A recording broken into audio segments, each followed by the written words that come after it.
জয় গুরু বন্দে পুরুষোত্তমম পরম পিতা রাতুল শ্রীচরণে আমার শতকোটি প্রণাম। জগজ্জননী বড়মা শ্রীচরণে আমার শতকোটি প্রণাম। প্রণাম জানাই পরম পূজ্য পাদ শ্রী বরদা শ্রীচরণে, প্রণাম জানাই পরম পূজ্য পাদ শ্রী আচার্য দেবের শ্রীচরণে। আপনাদের সবাইকে আমার আন্তরিক আনন্দিত জয় গুরু। সবার মঙ্গল প্রার্থনা করি আমার দয়ালের শ্রীচরণে। সবাই ভালো থাকুন, সুস্থ থাকুন। জয় গুরু। ঠাকুর আমাদের বললেন ভোরে ওঠার কথা, ব্রহ্ম মুহূর্তে উঠে আমাদের ইষ্টভীতি করতে বললেন। যে প্রথম জীবনের আমাদের শুরুটাই হয় ইষ্টভীতির মধ্য দিয়ে ব্রহ্ম মুহূর্তে। এখন এই ভোরে ওঠাটাও কতটা জরুরি তা কিন্তু আমরা অনেকেই জানি। আমি সেটা নিয়েও একটা কিছু ভিডিও পোস্ট করব যে এই ভোরে ওঠার কতটা গুণ রয়েছে, অনেক সায়েন্টিফিক অনেক কিছু, সব কিছু আমি জানানোর চেষ্টা করব পরবর্তী ভিডিওগুলোতে। আচার্যদেবের ছোটবেলা ভোরে উঠতে পারতেন না, তাকেও বলা হলো ভোরে ওঠার জন্য।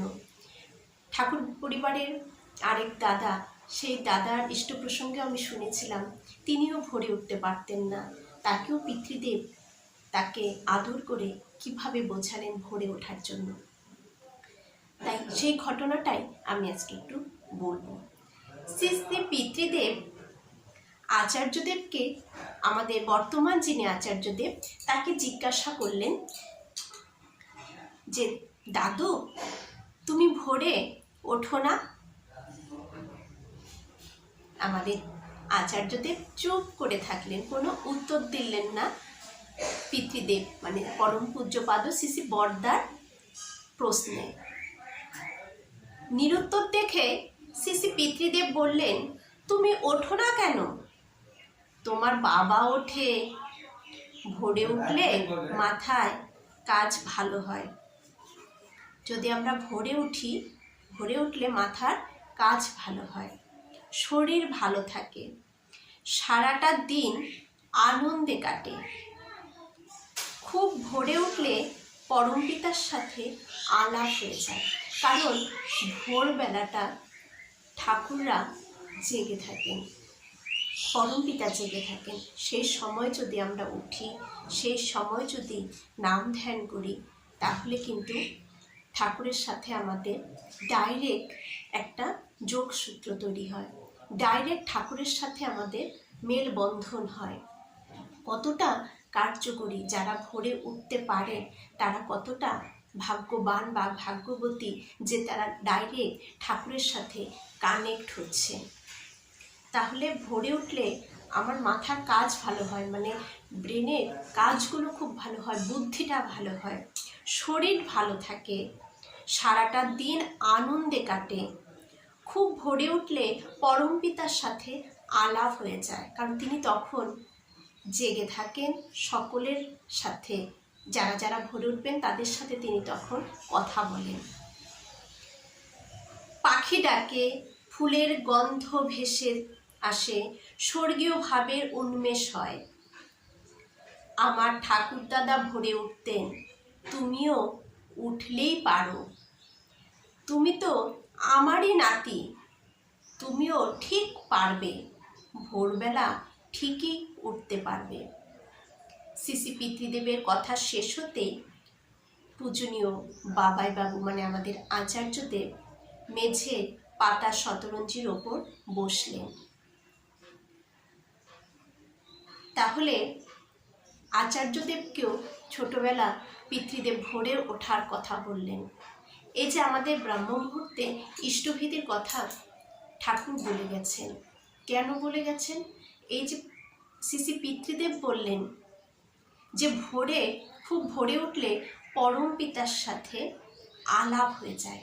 তাহলে পরম পিতা, আমি যদি ভোরবেলা উঠে নাম করে ঠাকুরকে স্মরণ করে তারপর যদি ইষ্টভীতিটা দিই, তাহলে তখন ঠাকুর আমার সাথে কথা বলছেন, ডাইরেক্ট কানেক্ট আছেন। তখন কিন্তু তিনি সাগ্রহে সেই ইষ্টভীতিটা গ্রহণ করছেন। এই কথা দিয়েই কিন্তু আমরা বুঝতে পারি যে কেন ভোরবেলা ব্রাহ্ম মুহূর্তে ইষ্টভীতি করতে বললেন। কারণ ঠাকুর স্বয়ং তখন আমাদের সাথে যুক্ত হন। আমরা যদি সে সময় উঠে ঠাকুরের নাম ধ্যান করি, যে গুরুরই হন না কেন, সে সময় যদি কেউ সাধনায় বসে, নাম জপে বসে, ডাইরেক্ট কানেক্ট হয়ে যায় কিন্তু ঠাকুরের সাথে।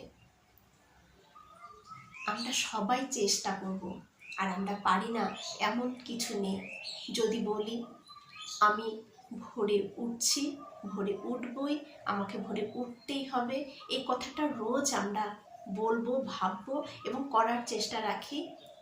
হতে হতে হতে হতে দেখবেন একদিন অ্যালার্ম বাজতেও লাগবে না, ঠিক আমরা জেগে যাব, উঠে যাব, ধ্যান করতে পারবো, ইষ্টভীতি সঠিক সময় করতে পারবো।